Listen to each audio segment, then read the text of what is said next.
Nasıl, güzel, hoşuna gitti mi? Aa! Yavaş.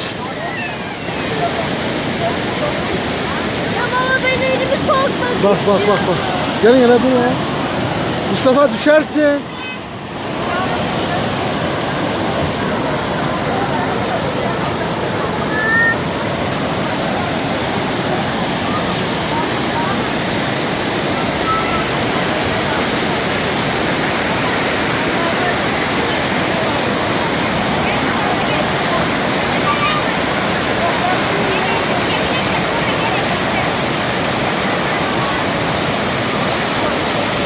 Bak sen. Baba ben...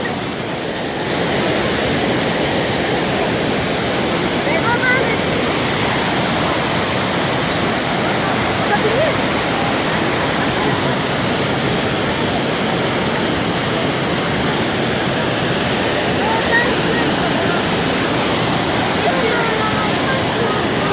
Oraya elini uzatmaz mı? Düşersin.